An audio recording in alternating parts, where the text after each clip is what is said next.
All right, 7 o'clock. Let's go ahead and get started. Brittany, feel free to keep on eating. It's totally fine.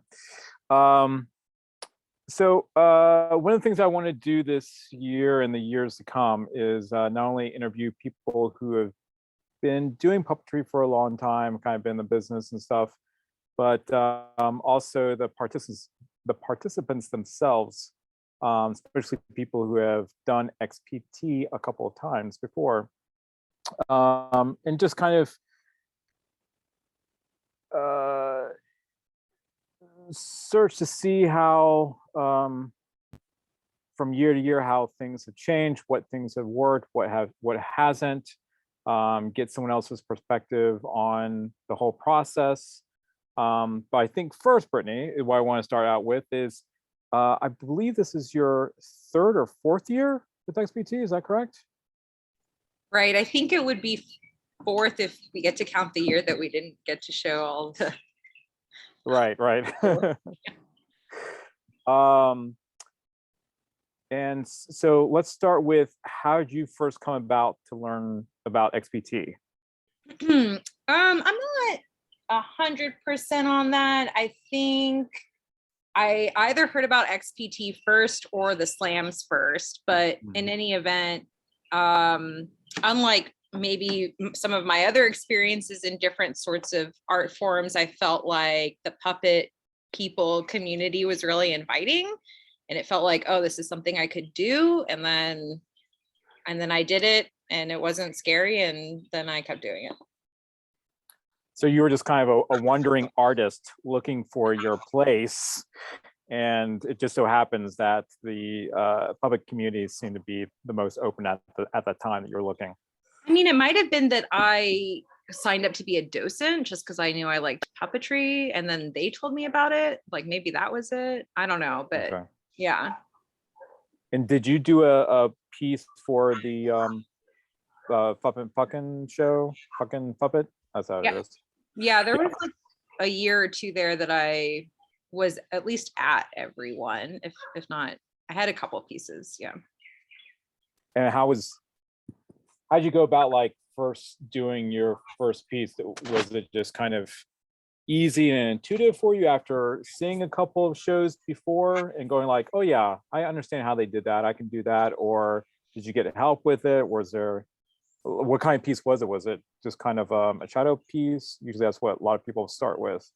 It was a shadow piece. And I'm not sure, I think maybe I had actually done a shadow piece for the Java Cats Film Festival, but I don't know. I think I just like wanted to make puppets. You know what I think it was? I think I saw Alex and Olmsted making puppets, and I was like, I think I could make cool puppets. And then I tried to make some shadow puppets, and I showed up to the first one that I was going to perform in, and everybody was looking at this bucket of shadow puppets I had, and they were like, how many puppets did you make for this piece? And I was like, 30. It was just like a bunch of like puppets that did one thing, and I like picked them up in succession to tell a story about Star Wars. I think it was Kylo Ren's love letter or something like that, but really it was like a hate letter, and he like murdered a bunch of things in it or something.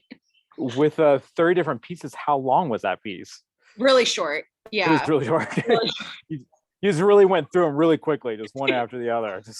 It was like every line I said had a specific puppet, and it did a thing like BB-8's like little light came out and flickered, or Kylo Ren's like lightsaber moved. Right. And I would assume, and I hope this isn't derogatory, but nerd culture is kind of part of your wheelhouse or your world, so you like to delve into that a lot. Totally, because another creative thing I do is I speak at Dragon Con every year, and I always develop some sort of science or like psychology, Marvel, psychology, nerd culture lecture. So that's my wheelhouse for sure. And do you mind talking a little about that last one that you did, the one that you shared with everybody? The one with oh shoot, now I forgot the name. WandaVision? WandaVision. Thank you. Yes. Yeah. So last year, I participate with the science track, and it was WandaVision and the psychology of grief. And so WandaVision being a Disney Plus TV series that dealt with multiple Marvel characters, navigation of grief following the snap. And yeah, I don't know. I like try and make it a little scientific, like put some stats and how you diagnose things or how you don't diagnose things. And then I connect it to like how it was portrayed, often well in the Marvel films. And then I call out the things that I think could have gone better too. Right. Mhm. No, I really enjoyed that, and not completely knowing your background, but knowing a little bit and it making sense with some of the things that you've done at XPT, and we'll get to those. What is your profession Mhm. that you're in?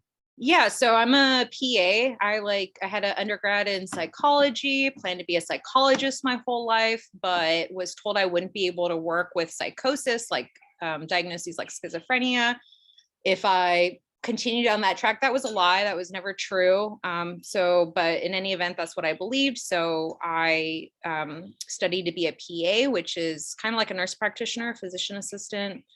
Trained in half the time as a physician, meant to be like really mobile and like able to move from discipline to discipline. You don't super specialize.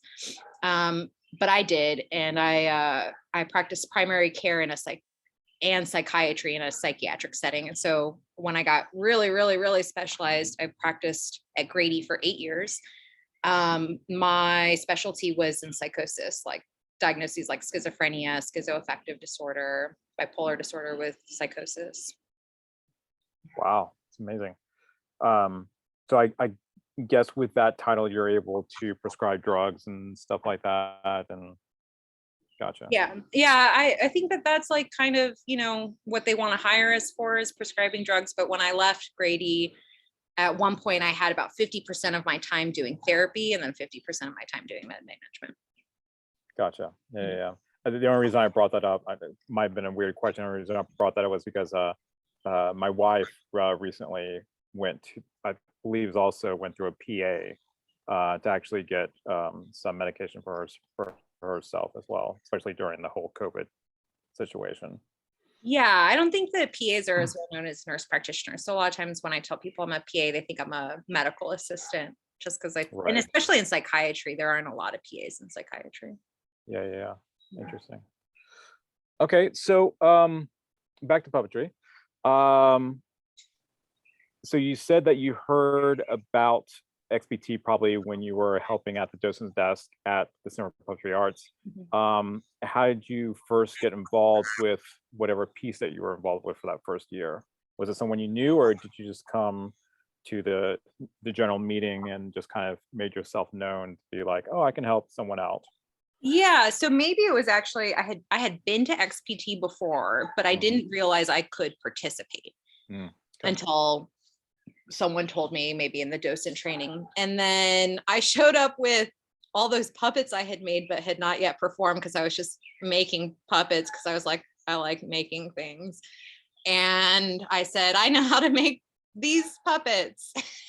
And one person was like, oh, I really puppets. Will you make puppets for me? And I said, sure. And then I made totally different types of puppets for her. What was that piece again?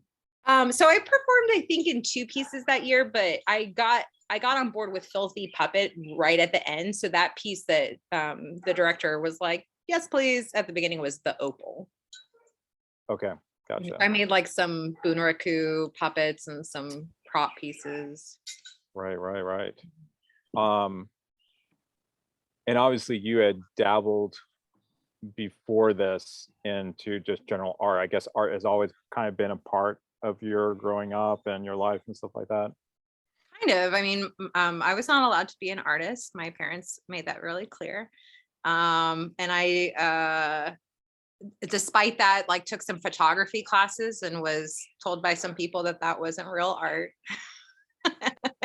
And then I did like a lot of costuming. I don't know. So yes, but I don't think I actually would have ever said that I did art until I was embraced by the puppetry community. And then I was like, oh, I've been making art this whole time, despite whatever weird beliefs I Right. had. God, jeez. And then was it the next year that you put in your own piece, or did you just do a second year of doing someone else's piece? In the second year, I put in my own piece. Right. And that one was called My Day. My Day. Right. And tell me about how you started to work on My Day, and because obviously it had something to do with your profession and the work that you do. How you decide to incorporate that into your piece. Yeah, so I guess maybe it was Frances was telling me about how at the end of an XPT, she had an idea, she wrote it all out, and she just did it. And so I think that inspired me to be like, okay, so if I was going to do this, what would I do? And because I'm interested in mental health, specifically destigmatization of mental health, and because my particular interest is in psychosis, things like hearing voices, seeing visions, that was immediately the idea. And it's also like not as personal as some other topics I could make. So I think that was also like, it was a little bit less vulnerable than maybe something else I could have chosen. Mm-hmm. And I don't know, as a consumer of art, I think it's really apparent to me that you can tell someone something, right? And it's really different than showing them or giving them the experience of something. And so I wanted to give the audience the experience of what it was like to hear voices. And hopefully people would walk away and be like, I can have a better appreciation for what might be hard about this. Also, I could have, maybe I'd be open to the idea that, so I'm going to use some phrase that some of my students recently told me. They said, I always thought that people who experience depression or anxiety are normal, but people who experience voice hearing or seeing visions aren't. But really, like, what does that mean? And like, everybody's normal, but different people have different experiences. And voice hearing is like way more common than people think, and gets a really bad rap in the media because a lot of times we just see it portrayed in like horror films. So I wanted to combat that, showing like the diversity of the experience of hearing voices. Interesting. and you used, if I remember correctly, shadow puppetry as well as some found puppetry, and then also had live actors. Was that a kind of departure for you? Had you worked with live actors before within your own puppet pieces? I think another thing XPT has given me is I think I used to be afraid of working on a team. And that was like maybe one real concrete first experience of working on a team, and it's just going really, really well. So no, I hadn't worked with actors before. All the different types of puppetry, I think, just came from loving puppetry. But honestly, I thought of my piece as a shadow piece until like the third performance, when an audience member was like, how did you come up with so many different styles of puppetry to use? And I was like, oh, I just used shadows. And then like someone afterward was like, no, you didn't. That was like, I think the team just like coming up with ideas and then us like going with it. Yeah. That's interesting though, that so your original plan was not to use a live actor. No, it was Okay. Yeah. Gotcha. Yeah, that's one of the things that I find so inspiring about XPT is the fact of having to work on something as a project. I mean, you can find that in most theaters anyways. Obviously, it's not usually a one-person show. There's so many different people that have to help to put on a production like that. But with XPT, I think from the very beginning, it's kind of like, especially that first meeting, is like, okay, here are the ideas that want to get on the stage. Who else out here wants to help put that idea up on stage? Mm-hmm. Which I feel like is maybe unique is not the best word, but I just find it really exciting because I assume during your process, and you were just saying that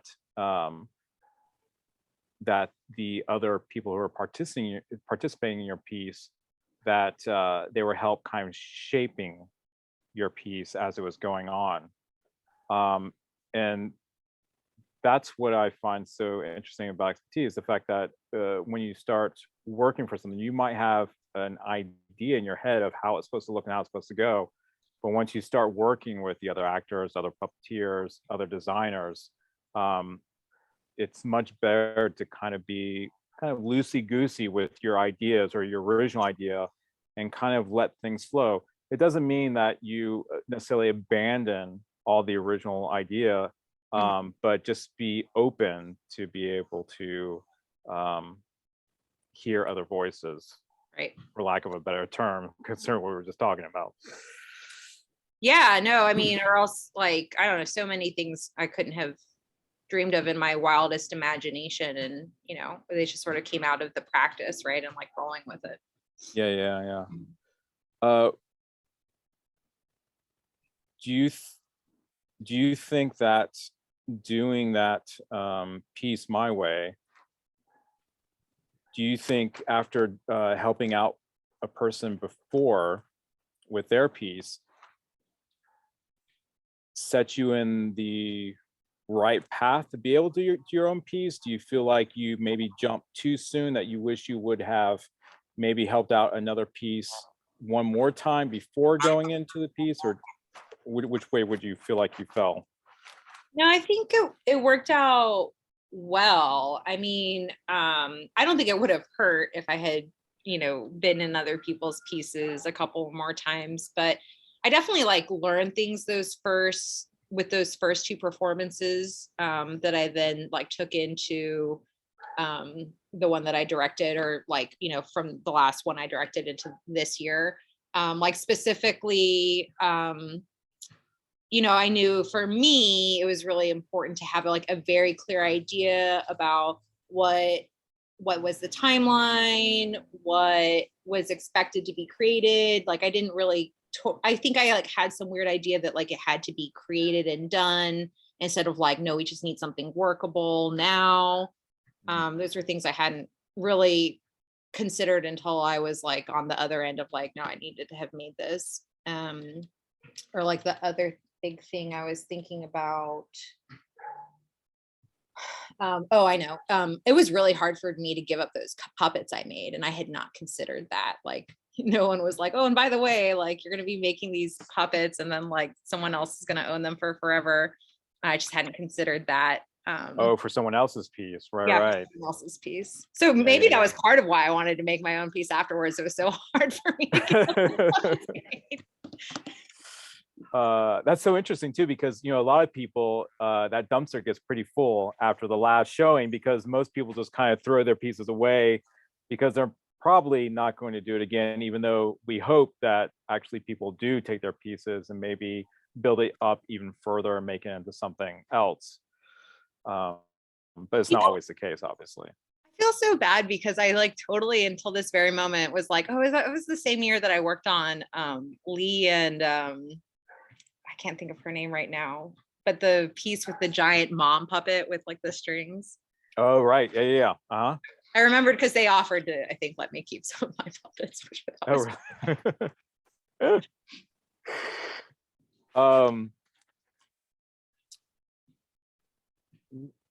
so the one thing that I find through the years I've been assisting is that it seems like it's always hard to get across the idea that we in the packets we put in this timeline that kind of tells you when you should have things ready, and it seems always hard to really, and I get it because I'm kind of the same way too, but I'm just kind of asking for your opinion here.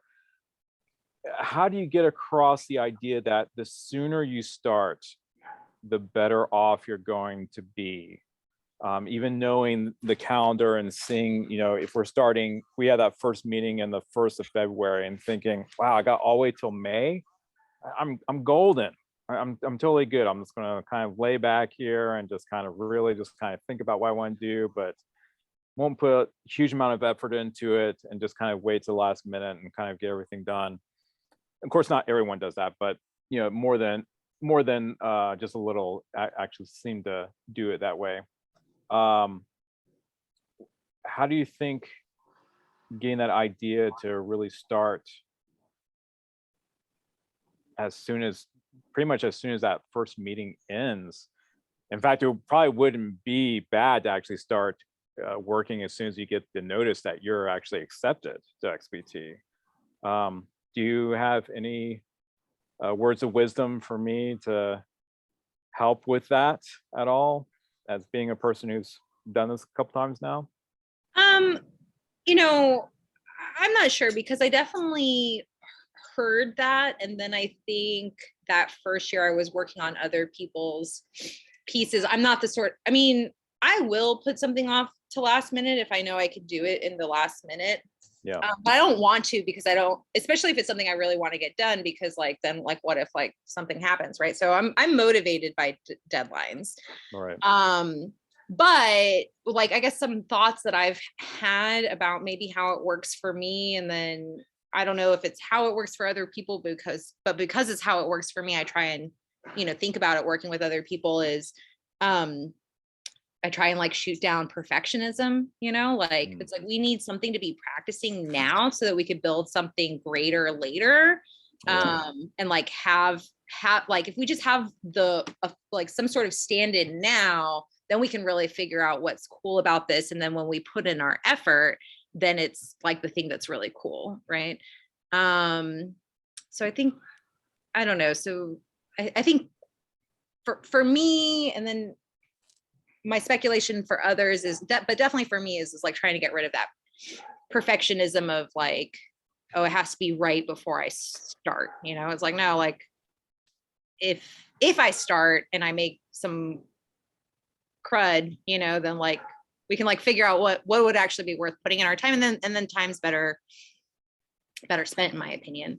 That makes a lot of sense, actually. Yeah. Because I can understand that perfectionism, getting in the way, you feel oh, I can't really dedicate my time to make this as good as I want to, so I'll put it off, instead of you're talking about let's just put something together now so you can work with it. Mm-hmm.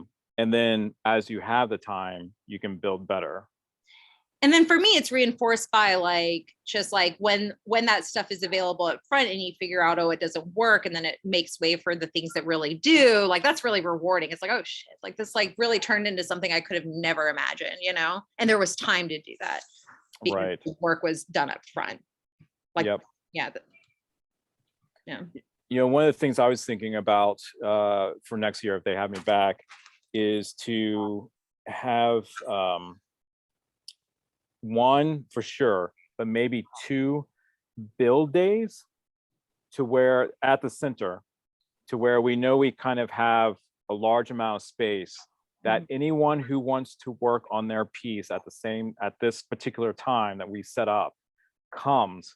And obviously my hope is to have different pieces be able to interact with one another. So as you're working on your piece and you find that you don't know how to make this thing work, that maybe you can call out and someone else working on a different piece and say, oh, I know how that works. Yeah. I can help you with that. Mm-hmm. Because that's the one thing, even though I this is a community, and I do believe that most people, after they get done with their first year of XPT, they feel oh, I feel like I have community. And what's great is a lot of people, they do hook up, like you talking with Frances about how she came up with her pieces and stuff like that. You start putting the pieces together, and then you can start making your own shows. But how do we start that communication before the week of performance? Because that's when everyone's finally together, except for those couple of times at the very beginning. Right. And we have all this space in the middle where everyone's just kind of working on their own projects, and we can't really help one another. Right. But it's hard, because obviously everyone has jobs, their own life. It's hard to get everyone to agree on a certain time. So I understand the logistics of that are difficult, but I don't know, what do you think about like a possible build day or two during that process? Yeah, I would like 100% go. I mean, so I think for each play I've directed, we had build days. And yeah, I mean, it would just be like all the better with more people. Like, so for example, Jeremy was working on this Roomba puppet, and we like messed with the mech for that like a lot. He would take it home and then he'd like come and then like Ed and him were working on something. And then I'd come in and I'd be like, oh, what about this? But anyways, in the end, like Ian just has this idea to turn this mech we've been having so much difficulty in into a tongue. And like, I just don't think that would have happened if we weren't all like, talking for kind of like an hour about it, and Yeah. it just like it hit inspiration and it was good. And I think like, even if you're just working next to someone else for a bit of it, like there's that opportunity to kind of, and my boyfriend is a programmer, and they talk about rubber ducking. And so you're just like kind of talking to this rubber duck to solve your own problem. Right. So like, at the minimum that I think would happen. And it's fun, to be around other creative people. And Yeah. No, yeah. I totally agree. Good. So let's do another pivot and let's go to this year. Why, after doing a piece to be put on the stage, why did the installation ring true for you this year? I think I was originally inspired by Ed. Ed and me had pitched an idea for an installation piece 2 years ago. And I think Ed was sort of into the idea because then, well, actually, he didn't end up even pitching it as an installation, but he was like saying like, oh, it could be cool because you do it and then it's done, Mhm. And we've been talking about a bunch of different ideas. And this was the one that we ended up pitching, I think, just because of what was going on in my personal life or professional life. I don't know. So in my personal life, me and Ed got really into Disney during the pandemic. And then in professional life, I am living a work environment that I don't know, has been really difficult. And I feel like spurs all these like feelings of anti-capitalism in my mind. And it was just it just made sense, the thing that I wanted to get out of my body, for it to be an installation piece. And I think it is kind of like a show, but like in Harlequin Hall, but it's very interactive, and you couldn't do that on the stage. Like by essence, it has to be interactive. So I don't know if that answers your question. Like originally it was like, oh, we'll just be done and it's over, but like that's not what this piece is at all. So I don't know. Well, I remember you also saying that you were kind of a bit inspired by another installation piece that what was it, 2-3 years ago, and I forgot the name of the piece, but Oh, it was, installation. yeah, Mhm. where you actually went inside of it, and so like not everyone could actually do it or see it. The bathroom stall? The bathroom stall. That's it. Yep. Yeah, I thought that was kind of genius. Yeah, I really loved that. I Yeah. like the idea of like something very interactive, and I thought that was unique in that way. Mhm. And you too, when you first pitched it, you were kind of like, I think that you were kind of playing around with the idea of not trying to get the entire audience to be able to do the piece, right? You were okay with that. You were kind of playing with that, around with that idea.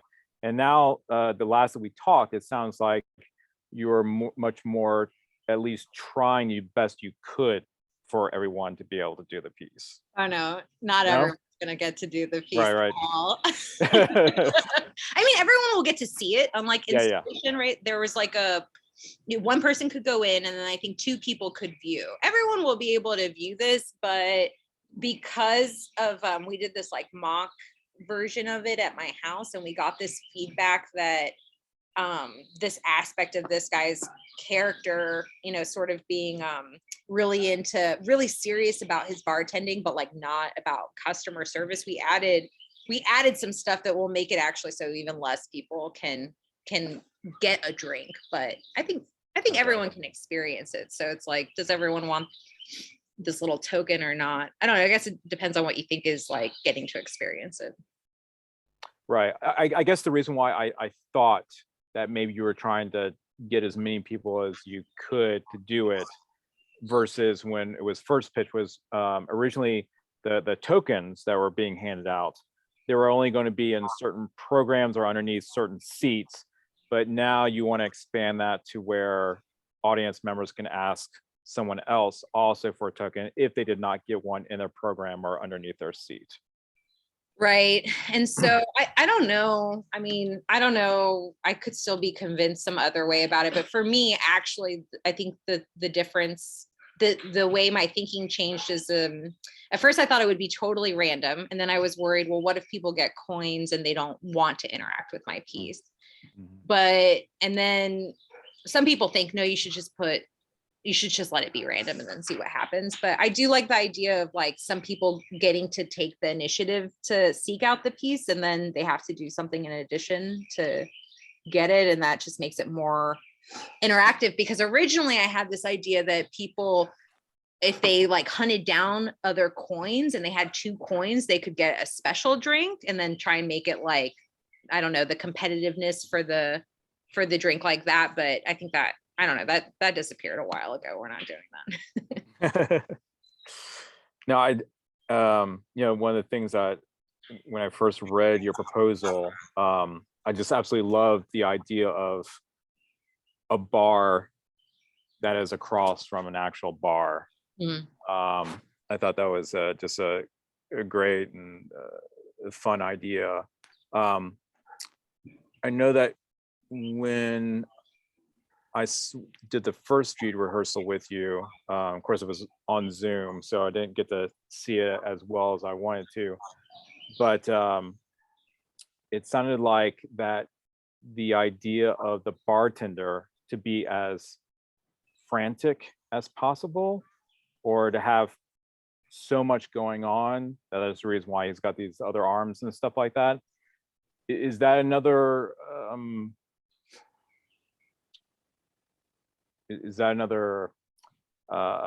part of your day job coming into it? Oh, yeah, definitely. I think, Yeah.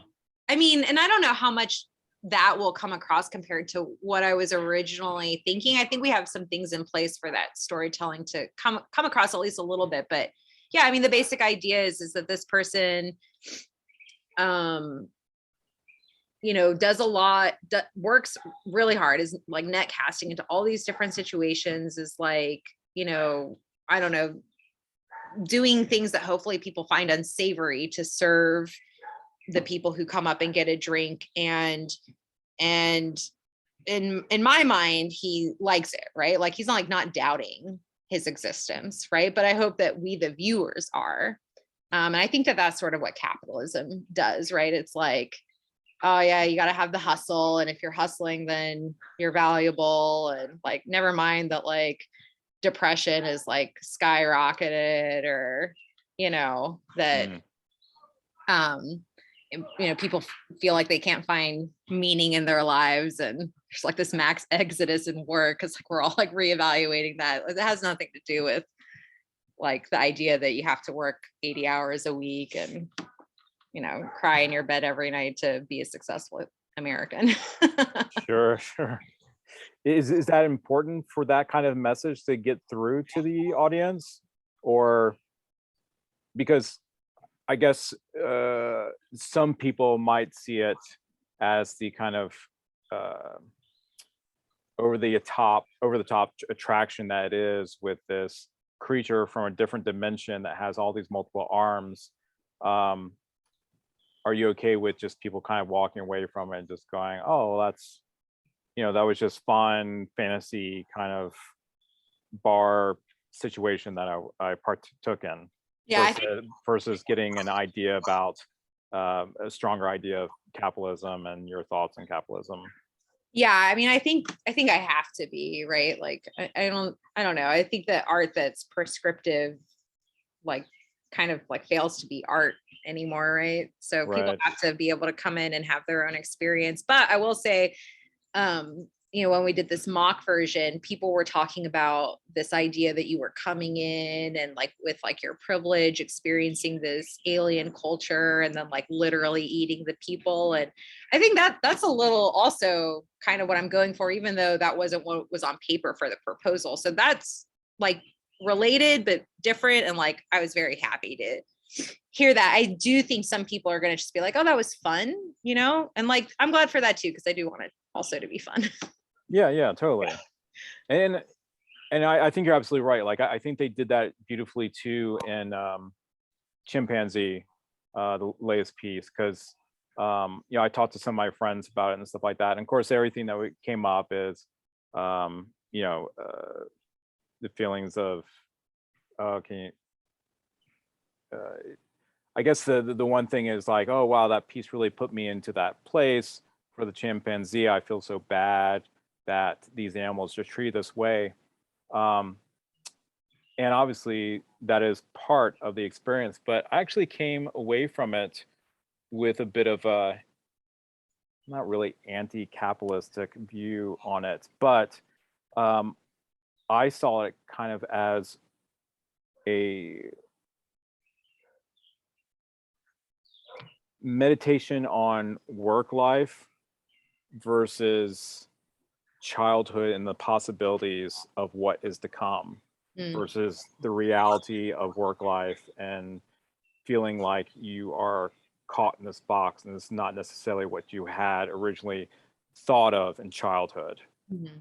So yeah, I think that is the beautiful thing about art, is the fact that you can have these two dual kind of meanings happening at the same time. Right. I hope comes across in your piece as well, because yeah, it's the best. Right. Yeah. Like I was just thinking, and like maybe the same person who watches it this year wouldn't have thought the same thing 3 years ago or 3 years from now, but like you are getting people where they're willing to meet you. And yeah, no, totally. Yeah. I remember a lot of the pieces that we were submitted to us in 2019 for the 2020 show that never happened.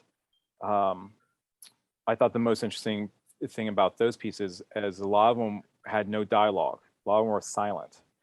And I could be wrong, but I thought that was a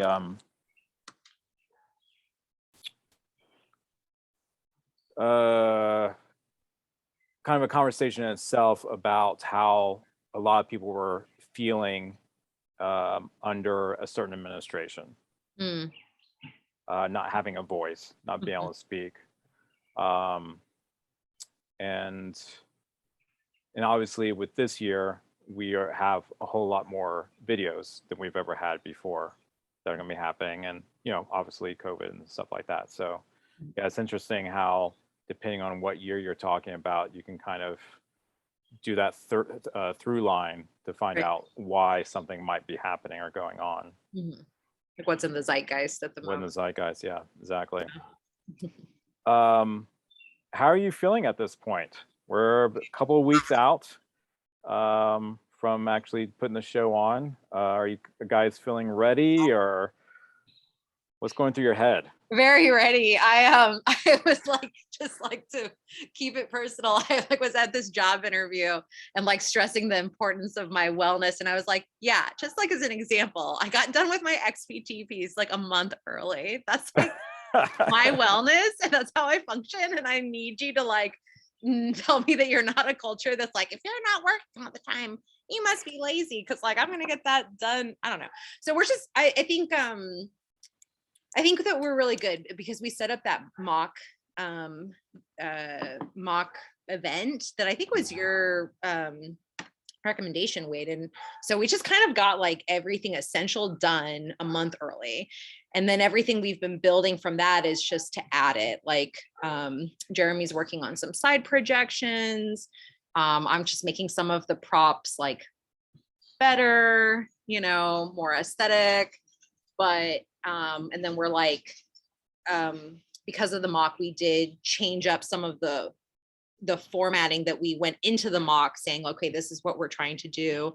The big thing was we were going to just try and bang out a bunch of drinks, but it was really fun for the people who came to kind of like, the alien doesn't speak, and sort of be in these moments of like, I don't know what's going on. Like they obviously don't like care about giving good service. And so we've added all these little vignettes that they're pretty much solidified, but I think like they'll be really, really solidified after you view it in the second. So, you know, could still change, you know, a bit, but like, but only for the better, right? We have something I think that's pretty good right now. And that's what's so great about the fact that being done almost a month early is the fact that you're so adaptable at that point. Mhm. Like you can kind of pivot depending on how things, how people are reacting, especially if you're doing these kind of Right. parties where you have people over and they can experience and you can get the feedback and stuff like that. That's great. I'm not sure of how many people actually do that with their pieces, like go to friends and other people and just kind of say, hey, what do you think about this? Can you get some feedback before actually submitting it? Yeah, that's great. So what are you thinking about? Obviously this is way ahead of time, but thinking about next year, are you going to take a break from XPT? Do you feel like you want to do your own piece again? Do you want to go back to just helping out with someone else, or is this just too early? You just don't know what you want to do? Well, I think so I think I really like building things for other people, and I think I actually do genuinely really like being a director. And every time I've been a director, it has been my original idea. It was something that I pitched that I could do, I could make everything if I needed to. That's not what this piece turned out to be, because Jeremy got on board, and Jeremy has an amazing skill set that no, I cannot remotely approximate anything that he has contributed to this piece. So so I do like directing, but you know, I don't know, just like thinking two main things, which is like maybe I regret directing on a year that one of my really good friends was also directing, because that meant I couldn't help out Katie on her piece as much. And when Ben was originally slated, it, you know, I wouldn't have been able to help him out, but I'm glad I did this. Yeah. And then two, you know, Ed is interested in robotics and did build a robot for my piece. And so, you know, I don't know if he had an idea he wanted to revisit or a new one, you know, maybe I could direct his piece, but him be the creator. I don't know if he's like shaking his head or not, but but those are like the two main things that I like, right? Like I like building puppets, and I think I really do actually like directing. So but in terms of ideas that I have for myself, they're all ideas that I share with Ed. Projects that I share with Ed.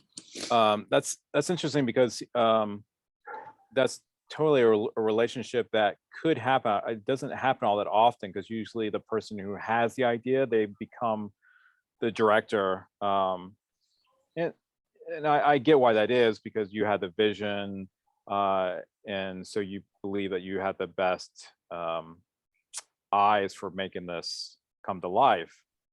But I think it can be very helpful, especially for people who are trying to be in the piece as well, to have someone on the outside to help with directing, because unless you have, I don't know, a video camera and actually filming those rehearsals or something, it's really hard to be able to direct your own piece unless you're able to stand back from it and actually look at it. That's a good point. Actually, maybe I would want to just take a break, because I do like performing too. And yeah, I didn't perform in the last two. Right. But maybe it's because I like directing and I like building puppets more. I don't know. I think that's interesting what you said. I think though, and it does make sense to me too, but I think though maybe some people want their vision, you know, created, but they don't actually, maybe they don't want to, I don't know, do all the like scheduling and the timekeeping and stuff. So maybe director isn't the right word. Like I could be like the manager. I don't know. Yeah, right. Manager of the schedule. I think a lot of people would probably take you up on that. I might actually take you up on that. yes, scheduling is always the hard part. That's always difficult for everybody. Maybe also part of the reason why I was thinking that though is because I think my day I came in with like my very specific vision and I didn't really stray from it. I mean, we ideas came out that like never existed until the group got together, but there was still like a singular vision I had in my mind. I actually don't think I had that for this piece. I knew I wanted it to be interactive, but like I don't think that what everyone's going to see is like I mean, I didn't dream it in my wildest dreams, you know, like it turned into something way bigger than myself. So maybe that was part of, you know, that's what I like about being a director, maybe. Yeah. You know, it was fun doing my day, but it was like even more fun doing this because I didn't have some stringent idea of what was going to happen. And so like this team built this piece together and like my job was like scheduling. Right. Yeah, totally is. I think I kind of fall in kind of the same gray areas you do, where I do really enjoy directing, but there's that other side of me that really wants to be a performer in something. But I can especially understand, especially when it's your first piece, that it's your piece, being that frustrated artist who feels like maybe your voice hasn't been heard yet, or you haven't been able to show what you can do yet. That will always be the one where like, no, I'm taking on everything. I'm gonna be an actor in this piece. I'm gonna direct it. It's my vision. I'm not even going to really listen to whatever other people are saying. I'm just going to do it. But on subsequent pieces, that you'll be like, you know, that's pretty stressful. Maybe I should just like, you know, branch out, cool out a little bit, maybe have some other people help me out and bring in some new ideas and stuff like that. Like that makes sense to me. Yeah, I think that's what it was like yeah. for sure. I think I needed that first experience to even like really be open to the idea, you know, like, oh, like something great can come out of the process. Like I just didn't know that before because I hadn't been in theater. I hadn't, you know. Yeah, Yeah. totally. Well, plus, if I remember correctly, you had a bit more like set pieces happening too. Like there was a lot to deal with on that first piece. Not just the puppets themselves, but kind of somewhat larger pieces that you had to coordinate with. Anyways, that's pretty much all the questions I have for you. Does anyone else who is part of the conversation have any questions for Britnay? Anyone else? Ed went like this. Right. He's not committing to me being the manager of his piece. He went like this. Right. All right. Well, there's no questions. No. Okay. Well, thank you so much for your time. I really appreciate it. It's been a pleasure having you again this year. And I can't wait to see your piece in full form and actually live in person. Oh, by the way, people, we don't know for sure yet or not, but Rachel told me today that she might have COVID. So everyone, please be careful out there. Be safe. Something I will probably talk with all you guys about is whether or not, because that rehearsal hall space is not that large, that maybe we might decide to wear a mask while we're back there during the performance. That might be a good idea, just because I have a couple other friends who recently got COVID as well. So it's going around. It doesn't seem to be as severe, which is fantastic. But I just don't want anyone to obviously be getting sick as we're getting closer. We're so close. We're so close. Let's don't let's don't take that on the show because of COVID. We're just so close. But anyways, thanks again, and good night, everybody. Bye.